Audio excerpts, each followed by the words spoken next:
지금 읽어드린 대로 출애굽기 25장 1절에서 9절은 성막인데요. 이것이 우리가 구원을 받는 이 시대의 그리스도인들이 구원을 받는 구원의 설계도라고 불러요.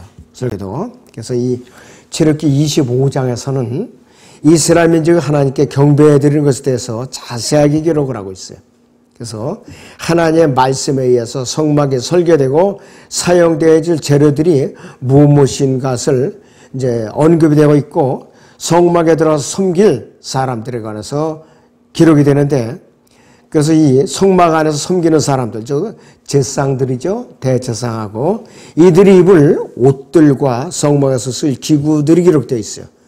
그리고 성막에서 섬길 사람들이 성결하게 되는 의식들이 기록되어 있는데, 히브리서 8장 5절이나 9장 9절에 따르면은 성막은 하늘에 있는 것들은 모형대로 따라서 만들어진 거예요. 하늘에 있는 모형대로. 자, 이것을 히브리서 제가 9장 9절을 읽어드리죠. 자, 먼저 제가 히브리서 8장 5절을 읽어드립니다. 그들이 섬기는 것은 하늘에 있는 것들이 본보기와 그림자라. 모세가 성막을 지으려고 할 때에 하나님께 지시를 받은 것과 같으니 그분이 말씀하시기를 보라, 너는 모든 것을 산에서 네게 보여준 모양을 따라 지으라고 하셨느니라 그랬습니다. 시내산에서 모세에게 지으라고 다 설계도로 가르쳐 주신 거예요. 그리고 히브리서 이제 9장에 거기 9절에서는 이렇게 말씀을 하고 있어요. 그것은 현재를 위한 모형이었으니 그에 따라 예물들과 희생제물들을 드려도 양심에 관해서는 섬긴 자를 온전케 할 수 없었도다 그랬습니다. 어디까지나 예수 그리스도에 대한 예표이며 그림자에 불과하니까 실제는 아니라 이것이에요. 실제는 아니라. 그래서 구약에서 제사장들이 피를 흘리고 제물을 번제단에 드리는 것, 이것이 이 시대에 예수님께서 갈보리 십자가에서 성경대로 죽으시고 장사됐다가 셋째 날에 살아나신 구원을 예표하는 것들이에요. 구원을 예표하는 것들. 자, 그렇기 때문에 물질의 영혼을 믿지 않는 한, 우주가 하나님의 한 모형 이런 것과 이것을 믿지 않는 한은 아무리 성막 안에 여러 가지 기구들에서 예수 그리스도를 발견할 수 있었다고 하더라도 성막 자체는 예수 그리스도의 모형이 될 수 없다 이것이에요. 그러니까 믿음을 갖고 성막에 쓰는 물품, 기구, 사이즈 이런 것들을 받아들여야만 예수 그리스도의 모형으로 받아들일 수 있다는 뜻이에요. 바로 이것이. 자, 그래서 성막은 주로 첫째 하늘과 둘째 하늘과 셋째 하늘의 모형을 나타내는 것이에요. 성막에 들어가면은 동편에 출입구가 있어요. 그 다음에 들어가자마자 번제단이 있고, 그 다음에 그 안에 들어가면 금초대가 있고, 그 다음에 향단이 있고, 거기에 빵을 차려놓는 그 상이 있어요. 이것이 둘째 하늘에 해당되는 거예요. 그리고 셋째 하늘에 해당되는 지성소에는 언약궤가 있고 그 위에 그룹들이 이렇게 양쪽으로 날개를 펴고 있고, 그 언약궤 안에는 율법이라는 그 새겨진 돌판만이 있는 것이에요. 하나님의 임재는 그래서 지성소 위에 낮에는 구름 기둥으로, 밤에는 불 기둥으로 임재하셨죠. 구약의 성막에서. 그렇기 때문에 첫째, 둘째, 셋째 하늘이 이렇게 세 구분으로 되어 있는 것이에요. 자, 그렇기 때문에 이 특별히 창세기 1장과 욥기 38장에서 언급되지 않은 내용들이 출애굽기 25장에서 30장하고 35장에서 39장에서 발견이 돼요. 특이하죠? 이 출애굽기에서 이렇게 기록이 되어 있는 거예요. 참, 그래서 출애굽기를 소홀히 하면 안 돼요. 출애굽기 25장 1절에 2절을 다시 보면은 주께서 모세에게 일러 말씀하시기를 이스라엘 자손에게 말하여 그들로 내게 예물을 가져오게 하고 자기 마음으로 기꺼이 드리는 모든 자에게서 너희는 나의 예물을 받을지니라. 이렇게 말씀하고 있어요. 예물은 기꺼이 드리는 자원하는 예물이어야 돼요. 억지로 드리면 은혜가 되질 않아요. 억지로 드리면은. 마음으로부터 우러나오는 예물을 드려야 되는 것이에요. 그리고 출애굽기 25장 3절에서 놋이 나오는데 놋은 영어로 보다 브라스라고 그러지. 브라스. 그런데 이것은 놋은 구리하고 아연의 합금이에요. 브라스는. 자, 그런데 여기서 이 놋은 실제로는 구리라고도 부르죠. 커퍼라고도 부리라고 하는데, 구리는 지붕을 이제 지탱하는 기둥을 만드는 재료로는 적합하지 않은 것이에요. 그래서 놋보다는 인류 역사로 보면은 놋보다는 철이 먼저 발명이 되었고 철을 먼저 사용하기 시작했어요. 창세기 4장 22절에서 여기서 가장 먼저 이 롯의 자손인 투발카인이 뭐를 썼느냐? 철을 사용해서 연장을 만들고 무기를 만들고 바사랑 옥도 철로 된 침상에서 도로로 잤던 사람이에요. 광야에 나와서 성막을 지을 때에 그때는 이미 벌써 철을 사용하고 있던 시대예요. 자, 본문에서 이 성막에서 이 놋이 주어지기 600년 전에 이미 철이 나와가지고서 사용을 하고 있었던 때예요. 인류 역사상. 자, 성막이 세워지기 전에 가나안인들은 철로 만든 또 병거를 가지고 있었어요. 철로 만든, 그러니까 전쟁용 마차라 이것이에요. 하나님께 그분 자신의 작품들은 노아의 방주나 성막을 만드는데 철을 사용하기를 원치 않으셨어요. 방주는 나무로 만들었죠. 그 다음에 성막의 기둥들은 뭘로 만들었느냐? 도구는 놋으로 만들었다 이것이에요. 자, 그런데 창세기 4장 22절에서 대장장의 함의 자손 투발카인은 골리앗의 청과 비히못의 뼈들과 매우 깊은 연관이 있는데 무엇보다도 놋은 무엇을 상징하느냐? 심판을 상징하는 거예요. 놋은 심판을 상징해요. 그리고 시띠나무로 만든 번제단의 재료는 놋으로 둘러싼 것인데 열에 견디는 힘이 강한 것이 놋이에요, 바로. 그래서 놋으로 둘러싸는 거예요. 성막에 사용된 대표적인 세 가지 재료들이 있는데 금과 은과 놋이 있어요. 금은 언약궤 주위에 티나 굴이나 그릇, 자비석, 숟가락, 접시, 촛대, 대접, 고리, 골세, 부직개, 기둥, 물건을 두는 채 등을 만드는데 무엇이 사용되느냐면 순금이 사용됐어요. 순금이. 그리고 은은 성막 기둥받침이나 기명들이나 제단을 덮는 덮개, 뜰에 사용되는 말뚝, 못 등의 은이 사용됐고, 놋은 심판을 상징하는 번제단을 만드는 데 사용됐어요. 이 번제단은 가로 세로가 5큐빗이고 높이가 3큐빗인데 1큐빗은 45.6cm이고 이스라엘 단위로 말하면 60.5cm 정도 돼요. 굉장히 큰 사이즈죠. 자, 그런데요, 여기서 욥기 28장 2절에서 놋은 창세기 4장 22절에서 언급된 것 같는데 금과 은과 놋이 이 세 가지 금속에 대한 예표는 분명한데 금은 하나님의 신성을 나타내요. 그래서 이 동방의 현자들이 아이 예수를 찾아올 때 그때 예수님은 1년 6개월에서 2년 정도 된 영 차일드로 이제 불렸던 그 시절인데 그들이 금을 가져왔어요. 금하고 향과 모략을 가져왔다 이것이에요. 왕을 상징하는 것이 금은. 그 금은 이 땅에서 가장 귀한 가치를 상징하죠. 그리고 은은 구속에 대한 대가를 나타내는 것이에요. 구속, 혼의 구속을 나타내는 것이에요. 놋은 놋제단 위에서 죄에 대한 심판과 관련이 있기 때문에 이 놋제단으로다가 해가지고 그 위에다 번제물을 올려놓고 저기 나무로다가 밑에서 태워갖고 향을 드리는 것이에요. 자, 그리고 4절에 보면 청색, 자색, 주홍색, 실과, 가는 배실과 염소털 이 말이 나와요. 세 가지 색깔과 세 가지 동물이 언급되는데 여기서 동물들은 염소, 순양, 오소리 이 가죽들을 베껴가지고서 성막의 덮개로 다 사용한 것이에요. 근데 색깔은 청색, 자색, 주홍색인데 청색과 주홍색을 혼합하면은 자색이 나와요. 자색은 왕권의 상징이에요. 왕권의 상징인데 이 색은 원래 어떤 조개류를 나타내요. 뿔고동이라는 조개류를 나타나는데 값이 워낙 비싸서 동양의 군주들은 자기들이 허락한 사람들을 제외하거나 신하들이 이 자주색 옷을 입지 못하게 금지시켰어요.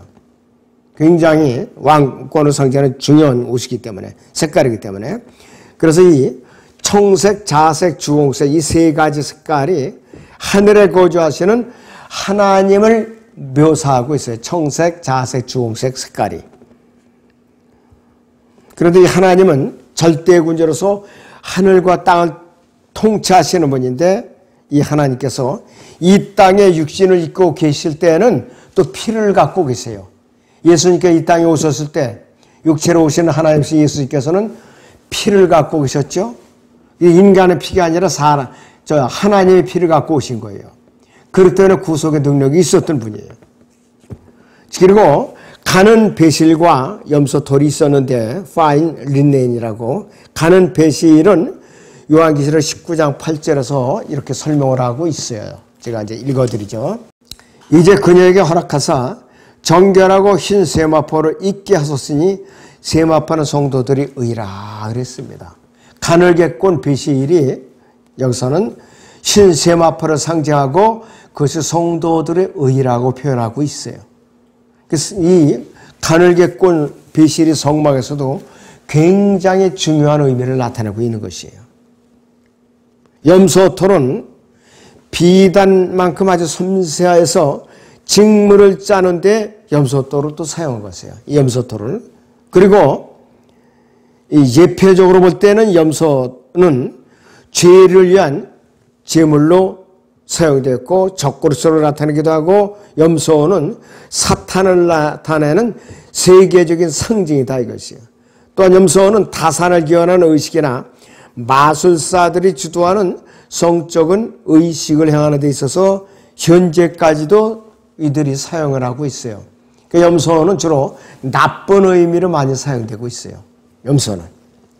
자, 출애굽기 25장 5절에서 붉게 물들인 순양의 가죽과 오소리 가죽과 시팀나무가 나오는데 순양은 제사장의 사역과 관련이 있고 예수 그리스도의 희생 제사를 나타내고 있는 것이에요. 순양은 자주 제물로 드리죠. 제물로 자주 드려요. 그리고 붉은 가죽은 언급된 것처럼 순양으로부터 붉은 가죽이 얻어져요. 레위기나 민수기에서 순양은 번제와 화목제와 속건제와 속죄제를 드릴 때에 순양이 드려지고 있죠.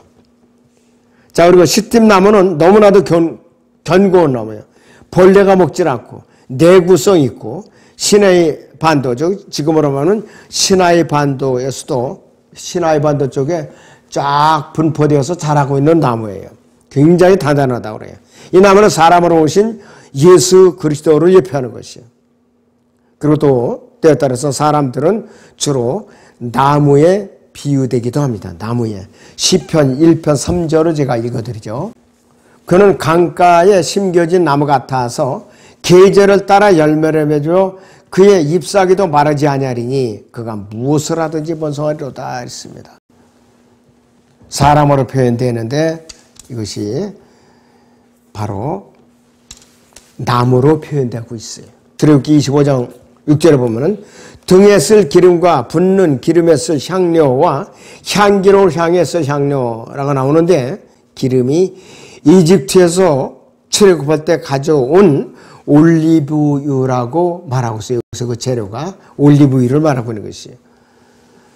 자, 그리고 여기서 붓는 기름과 향을 만드는 것은 출애굽기 30장에서 자세하게 언급하고 있는데 만드는 재료와 만드는 절차가 엄격해요. 성막에서 들어질 그 향료와 향기로운 향에서 향로는 너무나도 엄격한 것이에요. 그리고 출애굽기 25장 7절에서는 얼룩마노와 에봇과 흉배의 달 보석이니라 그랬습니다. 얼룩마노는 검고 흰 색깔이 나죠.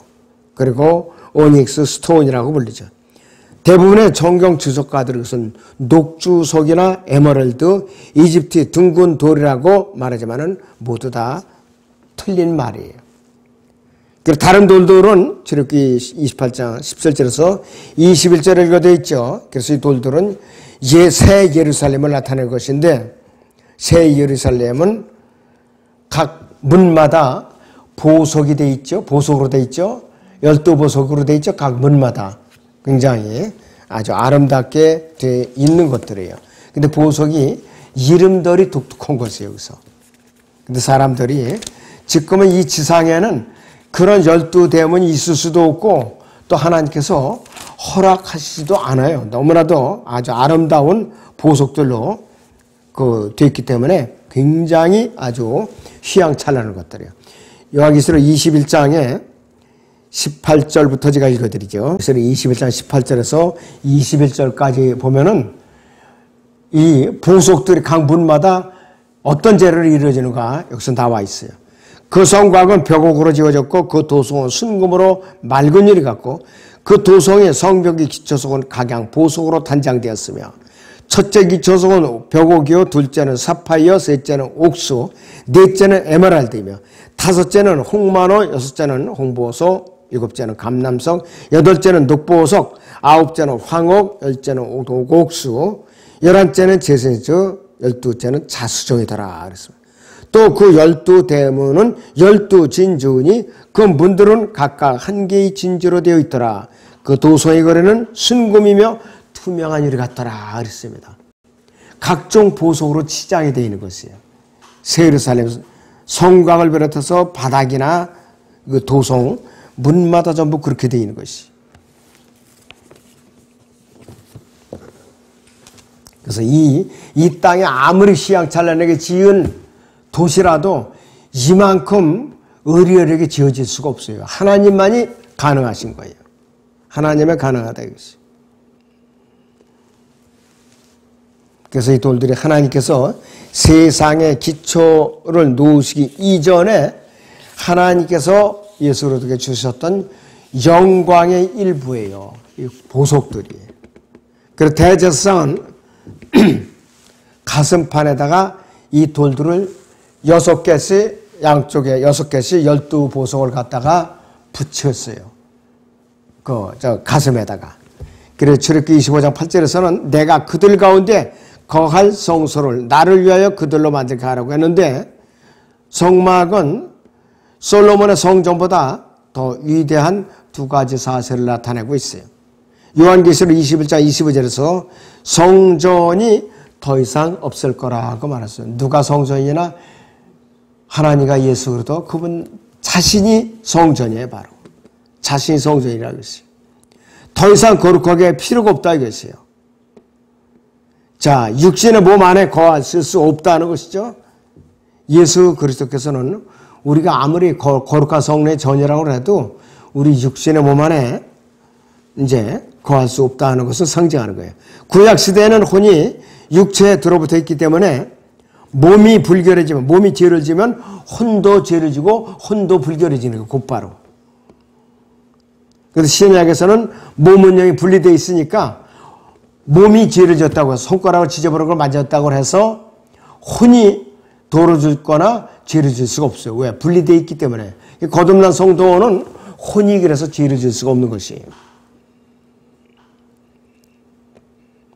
자, 하나님께서는 불결한 장소에 거하지도 않을 뿐만 아니라 휘중이 더럽혀졌을 때 성막은 진영 밖으로 옮겨져요. 휘중이 더럽혀지면은 성막이 진영 밖으로 옮겨져요. 즉시. 진영 안에 있는 것이 아니라.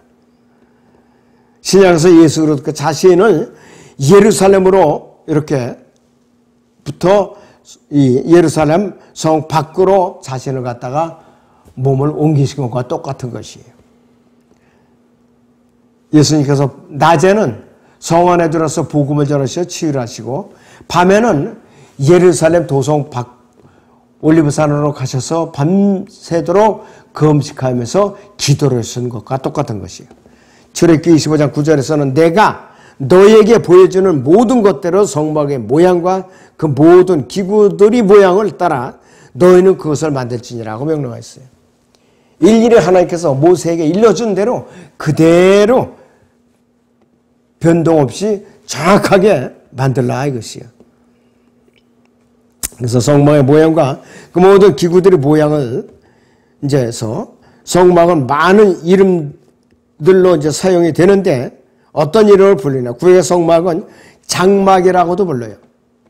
그 다음 회중의 장막이라고도 불러요. 또 증거의 장막이라고도 불러요. 그 다음에 증거라고도 부르고 주께서 거하시는 곳이라고도 부르고 거룩한 곳이라고도 불리고 성전이라고도 부르고 많은 다른 이름으로도 사용이 되어 있었어요. 그래서 성령께서 아주 알기 쉽게 말씀해 주시는 것은 모세가 사용해야 하는 모양은 손으로 짓지 않았죠. 손으로 만들지 아니한 이러한 물건이 아닌 더 크고도 온전한 성막을 염두에 두고 계셨는데 그 성막이 누구냐? 예수 그리스도로 말하는 것이 바로 지성소는 셋째 하늘에 있는 하나님의 보좌와 직접적인 관련이 있는 것이에요. 자, 그래서 성막의 모든 것들이 출애굽기 25장 9절의 명령대로 즉 하나님의 설계도대로 지어지지 않으면은 하나님께서는 그 성막에 임재하실 수가 없어요. 출애굽기 29장 43절의 6절을 같이 보죠.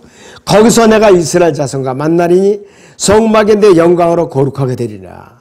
내가 회중의 성막과 제단을 거룩하게 하며 내가 또한 아론과 그의 아들들을 거룩하게 하여 제사장 직분으로 나를 섬기게 하리라. 나는 이스라엘 자손 가운데 거하며 그들이 하나님이 되리니 그들은 내가 주 그들이 하나님이며 그들 가운데 거하려고 그들을 이집트 땅에서 데리고 나온 줄 알리라. 나는 주 그들이 하나님이라고 말씀을 하고 있어요. 신약에서는 그리스도의 몸 안에서 성전이 자라가고 있다고 말씀하고 있어요. 에베소 2장 20절에서 22절을 같이 보죠. 거기. 너희는 사도들과 선지자들이 기초 위에 세워졌으며 예수 그리스도께서 친히 귀중한 모퉁이 뜰이 되셨고 그분 안에서 건물 전체가 함께 알맞게 맞추어져 주 안에서 거룩한 성전으로 자라가며 또한 그분 안에서 너희도 성령을 통하여 하나님의 거처로 함께 지어져 가고 있는 것이니라. 이렇게 말씀을 하고 있어요.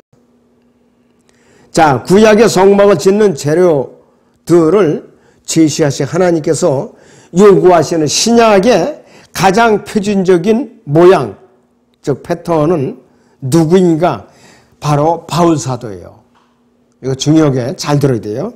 그는 디모데전서 1장 15절 16절에서 보시면 이렇게 말씀하고 있어요. 그리스도 예수께서 죄인들을 구원하시려고 세상에 오셨다는 이 말씀은 신실하며 온전히 받아들이기 합당하도다. 죄인들 중에서 내가 우두머리라. 그러나 내가 자비를 입은 것은 이 때문이니 곧 먼저 내 안에서 예수 그리스도께서 온전한 오래 참으심을 보여주셔서 후에 그를 믿고 영생을 얻는 자들에게 본이 되게 하려 하심이라고 고백을 하고 있어요. 그래서 우리는 사도 바울이 고백한 모양대로 빚어져야 되는 것이에요. 그러니까 우리가 사도 바울 뒤만 따라가면 틀림없는 것이에요. 거듭난 성도들이 몸의 구속을 받는 순간 온 우주에서 가장 아름다운 하나님의 작품이 완성되는 것이에요. 그리스도의 몸이 완성되는 거라 이것이요. 그렇기 때문에 구약의 성막을 짓는 재료를 제시하신 하나님께서 요구하신 신약의 가장 표준적인 모양이 누구냐? 사도 바울이라는 거 우리가 기억을 해야 돼요. 사도 바울. 굉장히 중요하죠. 그래서 사도 바울을 구약에서 하나님께서 그분의 원하신 대로 지으신 성막의 모양대로 예수 그리스도의 예표대로 지음받은 가장 표준적인 신약에서의 모델이 누구냐? 사도 바울이라는 거. 그걸 여러분들의 마음속에 깊이 새겨둬야 돼요. 이 짧은 시간이지만 굉장히 우리가 중요한 것을 배웠어요. 네, 기도하겠습니다.